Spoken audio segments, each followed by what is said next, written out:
Bienvenue dans le podcast Contre vents et marées. Mon invité d'aujourd'hui a commencé comme fantassin dans les Forces armées canadiennes. Après avoir fait face au combat en Afghanistan, notre prochain invité a décidé de changer d'orientation de carrière, soit en tant que pompier militaire. Puis après quelques années dans ce domaine, il a décidé de transférer ses compétences avec le service des incendies de la ville d'Ottawa. Sans plus tarder, joignez-moi dans cette discussion avec Francis Hébert.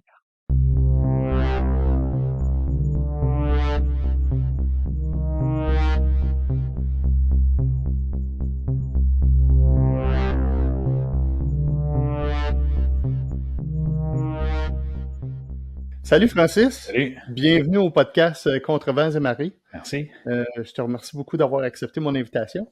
ça fait plaisir. Fait que avant de commencer, je vais prendre un petit 2 secondes pour te présenter Oui, la bonne et due forme.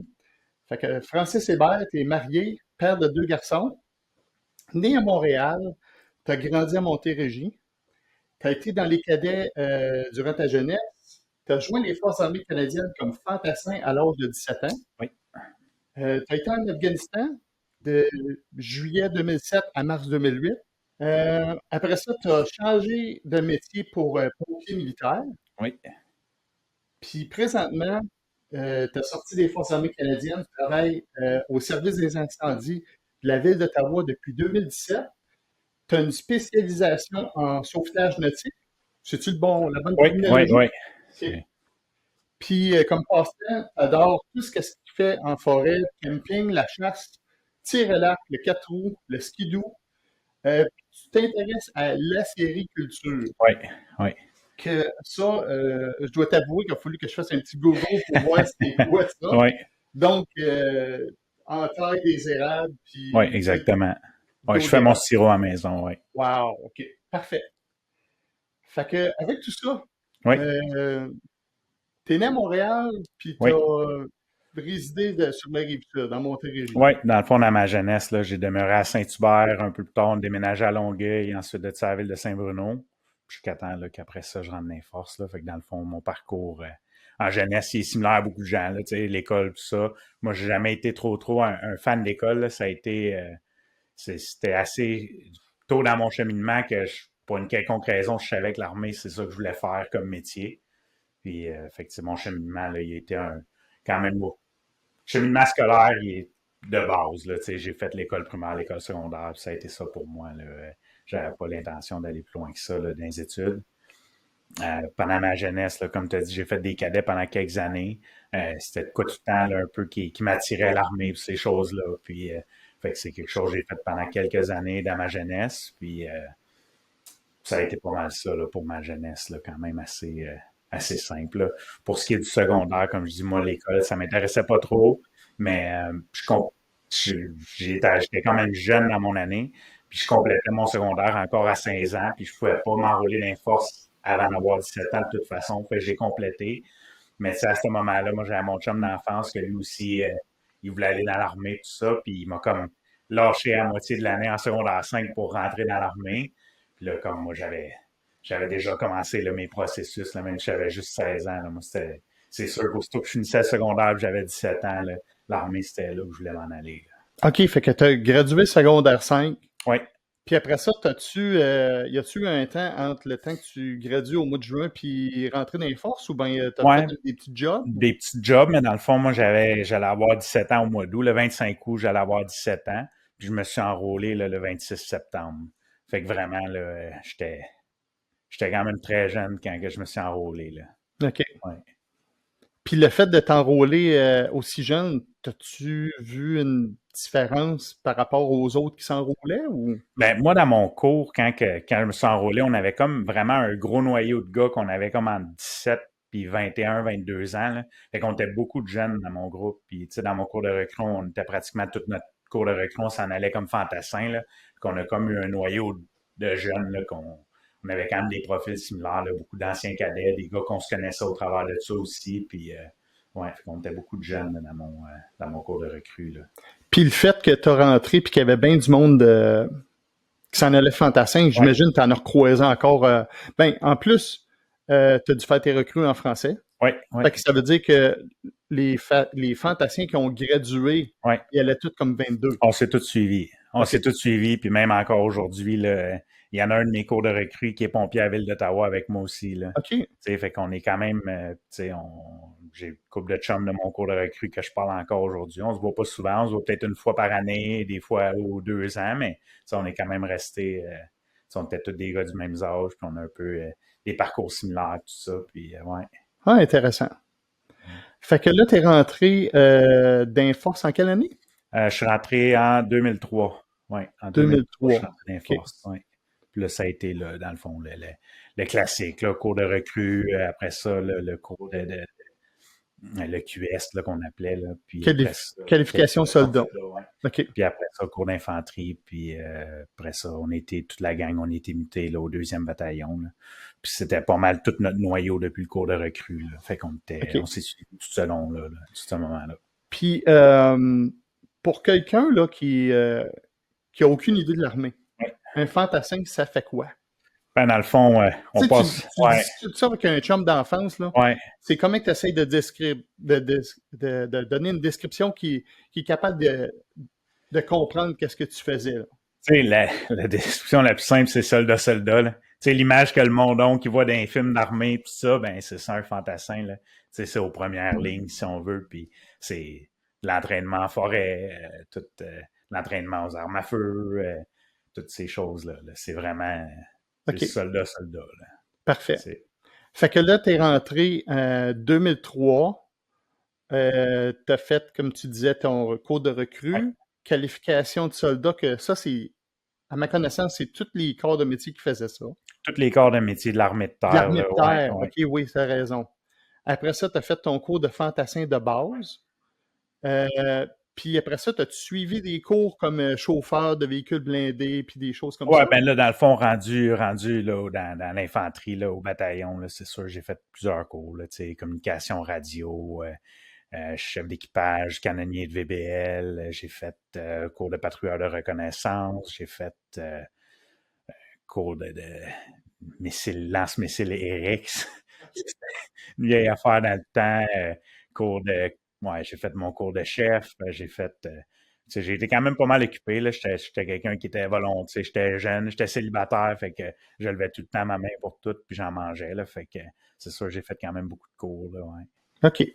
Puis dans le fond, la place, tu as dû faire plusieurs exercices, comme la plupart du Ouais, monde qui sont dans l'armée de ouais, terre, là. Fait que tu as été dans des places habituelles, Gagetown, Wainwright. ouais.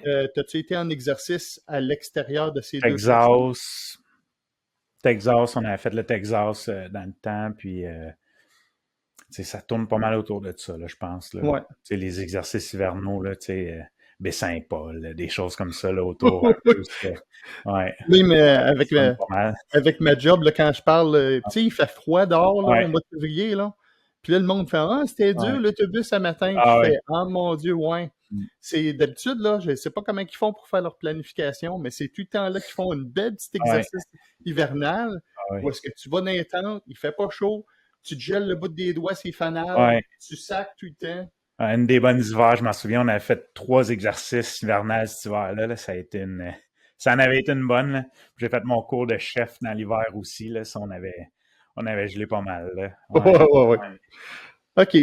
Fait que là, finalement, c'est-tu toi qui s'est porté volontaire pour l'Afghanistan ou il t'a été sélectionné ou comment c'est Ben, arrivé? tu sais, de mémoire, là, c'était pas mal quand même volontaire, mais je sais que là, la compagnie, quand on avait formé la compagnie, c'est qu'on avait un bataillon complet pour former une compagnie. Là.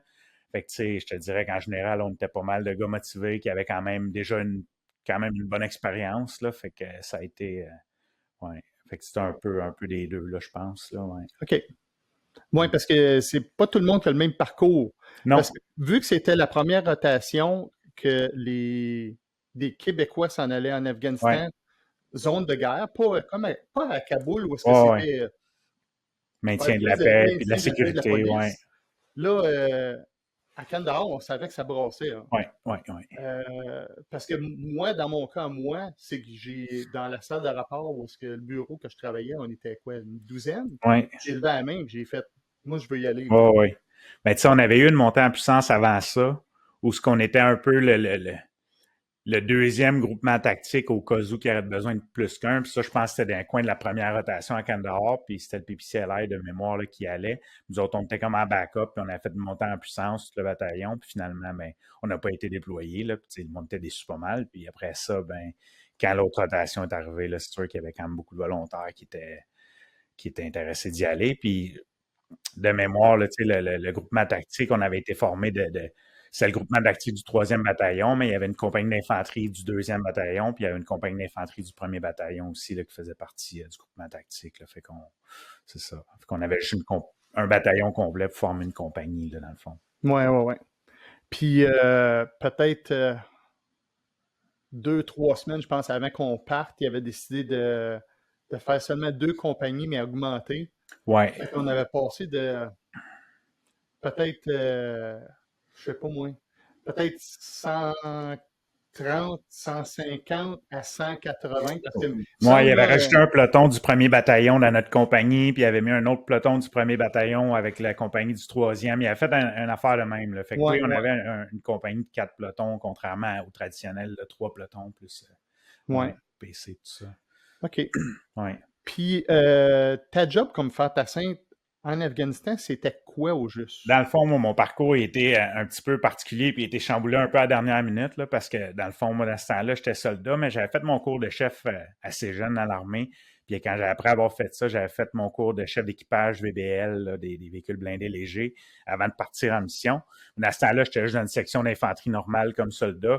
Puis pour une quelconque raison, il y avait quelqu'un dans le PC de compagnie qui était le chef d'équipage du commandant adjoint qui a été retiré de la rotation comme juste quelques mois avant de partir. Puis on avait déjà fini tous les exercices de la montée en puissance. Là, on s'en allait un peu en vacances, tout ça, avant de partir. Puis cette personne-là, je ne me souviens plus exactement pour quelle raison, là, mais avait été enlevée de ses fonctions. Puis moi, j'étais dans tous les gars autour de la compagnie qui avaient leur cours de chef, qui avaient les qualifications requises pour cette position-là. Il y avait tout déjà une position qui répondait, si on veut, à ces critères-là. Puis moi, étant donné que j'étais soldat dans une section, j'étais comme plus facile à bouger. Puis ils m'ont demandé si j'étais prêt à changer de position puis aller prendre la position là, comme chef d'équipage du commandant adjoint de compagnie là, juste avant de partir. Puis ça avait été un petit défi un peu.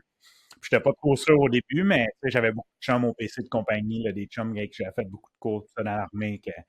Puis fait que j'ai décidé d'embarquer dans cette position-là. Puis j'ai pas eu d'entraînement, rien vraiment avant de partir. Puis j'avais jamais fait partie d'un équipage de BBL. Moi, j'avais tout un temps en infanterie léger, là, avec nos bottines, si on veut. Là, on marche, puis c'est ça. Là, fait que j'avais jamais fait partie vraiment d'un groupe mécanisé comme ça. Fait que ça a été... ouais. Fait que pour ceux qui connaissent pas le jargon, là, d'habitude, si vous êtes dans un véhicule blindé léger, VBL, c'est un véhicule, puis je vais mettre une photo dans le montage, là. C'est un véhicule blindé comme 4 trous de chaque côté. Ouais. Puis quand j'essaie de décrire ça aux gens qui n'ont aucune connaissance, Ouais. c'est un petit autobus blindé. Fait que tu as un chauffeur en avant, tu en as 2 dans la tourelle. Oui. Puis en arrière, tu peux en mettre jusqu'à 7. Ouais, t'as quand même. Ouais, tu peux tasser du monde en arrière, puis tu sais ça. Tu as une puissance de feu, là, tu as un canon de 25 mm, puis fait que, il y a une puissance de feu puis assez grosse, puis tu as une bonne visibilité là-dedans là, avec les équipements thermales, tout ça. Fait que dans le fond, le truck se rend le plus proche de la cible. Oui. Puis c'est là que la porte ouvre en arrière, puis que les gars débarquent, puis ils font leur job. Traditionnellement, oui, c'est ça. OK. Ouais. Puis toi, t'étais où là-dedans, tu dis? J'étais le chef d'équipage, dans le fond. Là. Fait que moi, c'était moi qui étais c'est sûr, dans la position de chef d'équipage où ce que j'étais, il y avait le commandant adjoint de compagnie qui pouvait décider, lui, de prendre ma position quand il voulait, là, parce que c'est lui, en réalité, c'est lui le gros boss, mais moi, j'étais en charge de s'assurer qu'avec le chauffeur et le canonnier, on s'assure de bien faire l'entretien du véhicule, que quand il y a les préparations à bataille, que notre véhicule est prêt de partir au combat, puis tout l'entretien, puis toutes les ouais. Fait que quand le truck il est vidé du derrière, là, que les 7 sortent sur le terrain, il vous reste juste 3 en dedans. Oui, exactement. Tu parles du chauffeur, toi qui es le chef d'équipage du camion, du véhicule, Puis après ça, il y en a un qui est le canonnier, le gunner, Ouais. que lui, tu vas lui dire, Quelle bon, cible engagée ou. ouais, Ouais. tourne à droite, puis tire Ouais. sa maison, ou j'ai aucune idée. Exactement, ouais. OK, parfait. Puis là, encore là,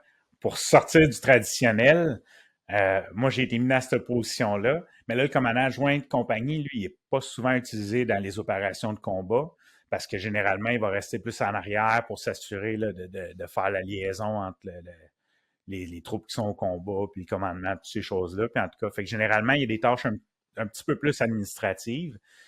Fait que là, moi, finalement, j'ai fini par être attaché au détachement des armes, étant donné que le véhicule pouvait quand même se déplacer si je n'étais pas là, parce que le commandant adjoint de compagnie, lui, il a les connaissances et l'expérience pour être chef d'équipage du véhicule. Fait que finalement, j'ai fini par être détaché avec le détachement des armes de compagnie dans pas mal toutes les opérations qu'on a faites.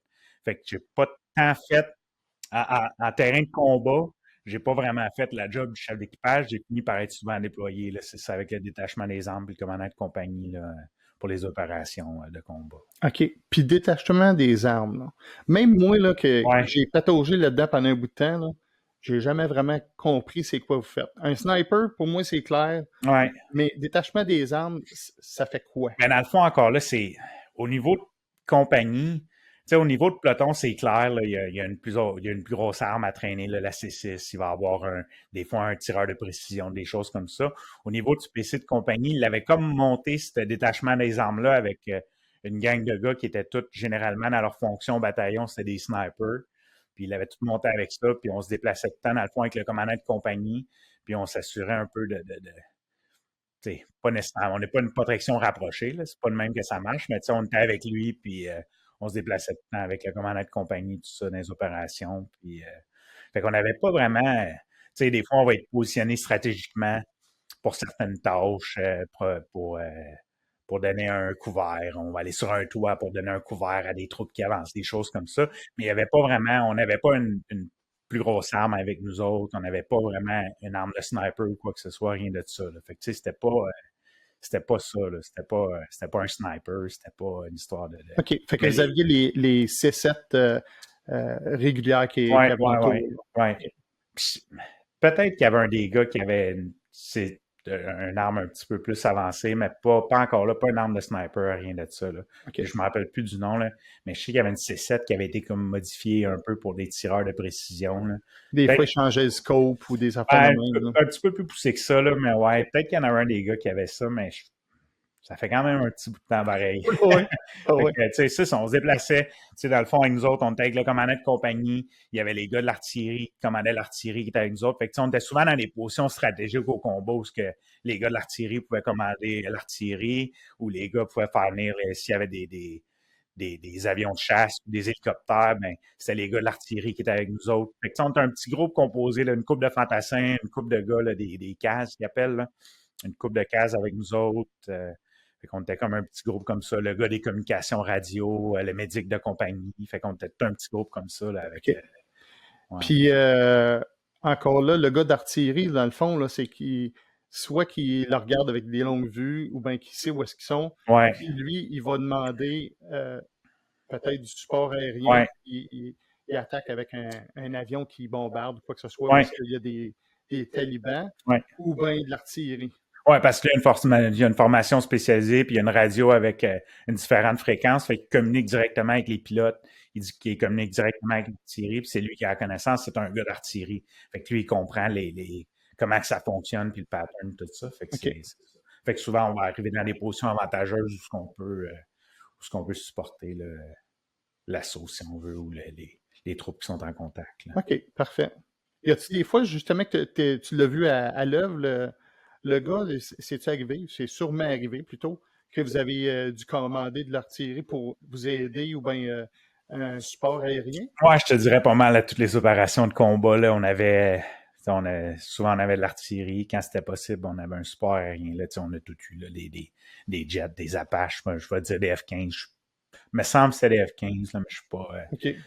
Ou sinon, on avait des Apaches qui sont venus, on avait des petits Kiowa britanniques à un moment donné, on avait des UAV là, qui peuvent dropper je me rappelle plus comment ils les appellent, là, mais tu sais, qui peuvent Des bombes ou des des missiles, là, bombes, des puis missiles, tout ça. Fait que, tu sais, OK. on avait quand même, quand c'était des opérations d'envergure, en général, on avait du support de près, là, que ce soit l'artillerie ou support aérien, là, parce que, en général, c'est une bonne manière d'atteindre la cible, là. Ouais. Fait que dans le fond, avant de partir, celui qui était en charge, probablement le major, qui était commandant de compagnie, Ouais. faisait son plan. Il arrivait, puis il disait, bon, on s'en va faire ça. Puis j'imagine qu'avant d'arriver sur les lieux, il y a tout le temps une manière d'éclairer la place le plus efficacement possible avec l'artillerie ou un avion, tu sais, ou au besoin son stand-by. Ouais, je pense que c'était Besoin, plus au besoin ouais, pour éviter des dommages là, collatéraux, collatéraux. Là, je ouais, pense que c'était vraiment du plus au personnel besoin. Là, civil, ouais. OK. Ouais. Ça fait du sens. Parce qu'on ne savait jamais quand est-ce que ça allait commencer. Là. Des opérations où on pensait que ça allait brasser, puis finalement, il n'y avait pas eu grand résistance. Puis d'autres opérations où on pensait que ça allait être relax, puis finalement, mais c'était tout le contraire. Là. Fait que, tu sais, on ne savait jamais vraiment d'avance à quel point ils nous attendaient ou pas. Là. Ouais. Fait que ça, c'était un tour de 7 mois. Ouais, 8 mois, tu sais, j'étais parti un peu d'un premier, puis j'étais revenu d'un dernier. Là, fait que total, je pense que ça a été comme quasiment 8 mois et demi. Là. OK. Ouais. Fait que après ça, vu que tu étais avec les PC de la compagnie, on devait être à peu près des mêmes vols, là, tu sais, là. Ouais. Juillet, puis je me rappelle, moi, C'est à 1er mi-mars, ça me mars, semble. on Nous, est c'est à revenu. mi-mars qu'on Ouais. est revenu, ouais. OK. Ouais. Puis après ça, c'est la décompression à Chypre. Ouais. 2-3 jours à Chypre. Ouais. Pour s'assurer, puis pour les gens qui ne comprennent pas, penser que tu es en zone de guerre, que ça fait 8 mois que tu es là, tu as eu un 21 jours de vacances pour revenir à la maison ou aller n'importe où dans le monde, équivalent au prix que ça te coûte de te ramener à la maison. Ouais. Mais ça, dépendant de quand tu es arrivé, ça peut être un mois après, un mois après que tu sois arrivé. Ouais. Ou ça peut être un mois avant que tu reviennes. Fait que tu peux principalement être Ouais. 6 mois Ouais. là-bas d'une shot et non pas des vacances tout le monde dans plein milieu. Non, moi j'étais de même. J'étais arrivé au mois de juillet, puis au septembre, c'était mes vacances. Fait que j'ai fait un 6 mois straight à la fin. Là. Ouais. C'est quand même un bon bout, là. Ouais, c'est long. Fait qu'après ça, tu repasses à Chypre. Ouais. Où est-ce que tu as 2-3 jours, puis ils donnent des briefings, puis tu essaies de revenir à la vie normale en ayant accès à de la bière. Ouais. Parce qu'il n'y en avait pas pantoute en Afghanistan. Puis après ça, ben, ils te donnent des leçons. Quand tu reviens à la maison, le gars qui est marié, sa femme, elle s'est débrouillée pendant 8 mois de temps. Elle a sa routine, sortir les poubelles, tout ça. Fait que tu peux pas rentrer là et reprendre ta place. Ils te donnent des petits trucs de même. T'sais, moi, c'est sûr que ma vie était différente. Là. J'ai été célibataire tout le temps que j'étais dans l'infanterie. Fait que ma job, c'est ma passion, puis c'est ça que je faisais. Là. Fait que c'était un peu différent. Là. C'est sûr, moi, j'avais moins d'adaptation à faire au retour que quelqu'un qui a des enfants, des choses comme ça. Là. Ouais. Mais non, c'est ça. T'sais. Là, ça a été le retour. Moi, tout de suite, dans ce temps-là, là, aussitôt que je suis revenu, mon but, c'était de repartir. Là. Ça crée une espèce de. Autant que tu as hâte d'être chez vous dans tes affaires, tout ça, ça crée un peu. J'appellerais pas ça une addiction, là. Mais tu sais, c'est quand même des gros feelings que tu passes au travers là-bas, tu passes au travers d'une gamme d'émotions, puis tu sais, c'était quand même assez intense. Puis là, quand tu reviens, ben, on dirait que là, ça te manque, puis tu veux retourner. Là. Fait que, tu sais, moi, aussitôt que je suis revenu, ben, j'étais volontaire tout de suite pour repartir. Là. Je suis revenu 2 mois après, je pense que je faisais mon cours de patrouilleur de reconnaissance. Moi, mon objectif, quand je suis revenu, c'était de repartir au peloton de reconnaissance là, pour la rotation d'après, qui était 1 an après. Là. C'était ça mon but. Fait qu'aussitôt que je suis arrivé, là, je pense 2-3 mois après, ben, je t'ai embarqué sur un cours de 2 mois, puis après ça, let's go, on embarque dans le peloton de reconnaissance pour une montée en puissance. Puis c'était ça mon objectif à ce temps-là. Ouais. OK. Puis pour revenir un petit peu en arrière, là, dans le fond, avant de partir en Afghanistan, là, c'est quoi la routine d'un fantassin quand il n'y a pas de guerre? Tu sais, c'est de l'entraînement. Tu sais, c'est l'entraînement avec les armes, des champs de tir, des exercices à Wainwright, à Gagetown, des formations. Tu sais, il y a des bouts c'est tranquille, qu'on se tourne les pouces un petit peu plus, on fait plus d'entraînement. Tu sais, le matin de PT, là, dit qu'on va courir, puis Puis la journée est quasiment faite. Ouais, dépendant des journées, ouais. Ouais.